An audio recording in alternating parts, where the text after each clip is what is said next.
মমতা বন্দ্যোপাধ্যায়কে বারবার বলেছিলাম যে ছাত্র সংসদের নির্বাচন বন্ধ করবেন না। বলছে মারপিট হয়। আমরা মারপিট হোক, লড়াই হোক, সেই লড়াইয়ের মধ্যে দিয়েই নৈতিকতা তৈরি হয়।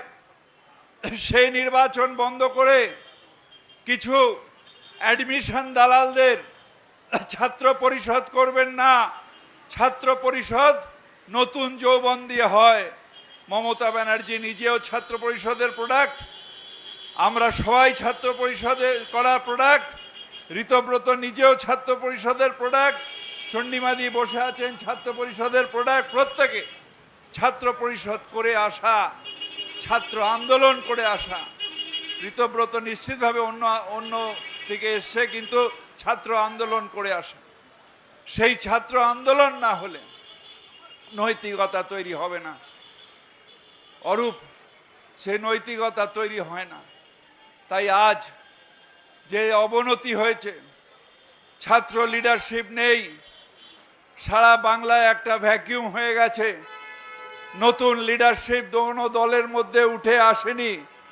তার যদি পাপ বহন করতে হয় তাহলে নিশ্চিতভাবে আমিও তার সাথে ছিলাম।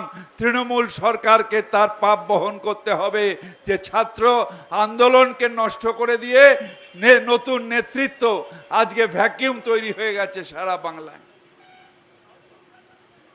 নিশ্চিতভাবে আজকে অনেকে বলেছে আমাকে যে এতদিন মমতা ব্যানার্জির সাথে ছিল, আজকে হঠাৎ বেইমানি করে এই দিকে এলে কেন?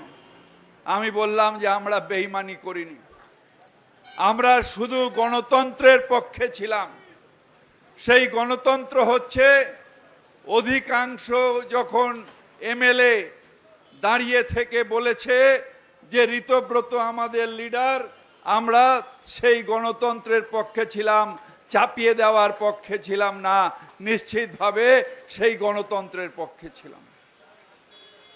আজকে একটার পর একটা যে অন্যায়গুলো আমরা করে এসেছি, সেটা হচ্ছে স্বৈরাচারী। আমরা স্বৈরাচারিতা আজকে বাংলায় নতুন করে আর নতুন প্রজন্মকে উঠতে দেওয়া হয়নি।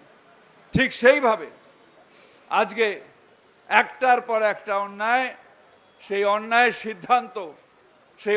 সিদ্ধান্ত যেমন আরজি করের ছিল, সেই অন্যায়ের সিদ্ধান্ত যেমন 26,000 চাকরির ছিল, সেই অন্যায় সিদ্ধান্ত যেমন আজকে আমার যা ইচ্ছে সেইটা করব এইটাতে ছিল, এইগুলো পাপ।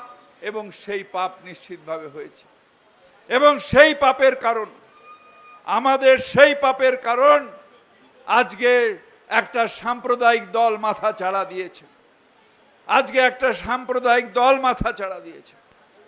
আমি একটা ইন্টারভিউ দেখছিলাম প্রাক্তন মুখ্যমন্ত্রী, তিনি বললেন যে আজকে এই সরকার ইমাম ভাতা দিল, এরপরে পুরোহিত ভাতা হবে, তাহলে আবার সেই বাংলায় মন্দির মসজিদের লড়াই শুরু হবে, তখন কিন্তু আর সামলানো যাবে না।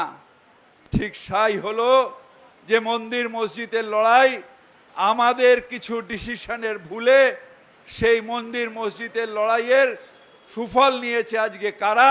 বিজেপি আজকে তার সুফল নিয়েছে। আজকে নিশ্চিতভাবে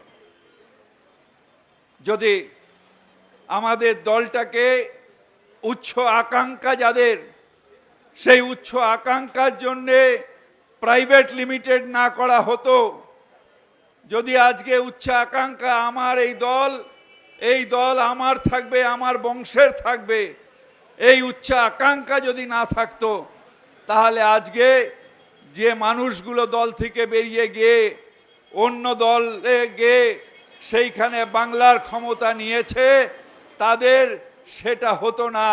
আজকে তৃণমূল কংগ্রেস থেকেই আজকে মুখ্যমন্ত্রী হতো, সে যে লিডারশিপই হোক মুখ্যমন্ত্রী হতো। কিন্তু এটা আমাদের দুর্ভাগ্য যে উচ্চ আকাঙ্ক্ষার জন্যে যেরকম কৌরব বংশ ধ্বংস হয়েছে, আজকে তৃণমূল কংগ্রেস অপোজিশনে এসছে। আমি ধন্যবাদ জানাই এই নেতৃত্বদের, যে দেরিতে হলেও আমরা প্রতিবাদ করে এগিয়ে এসেছি এবং বলেছি যে হ্যাঁ, তৃণমূল কংগ্রেস কর্মী যারা রাস্তাঘাটে মার খেয়েছে, যারা জেলে রয়েছে, যারা নিপীড়িত হচ্ছে, যারা বাড়ি ছাড়া হচ্ছে, তাদের পাশে এসে দাঁড়াতে হবে।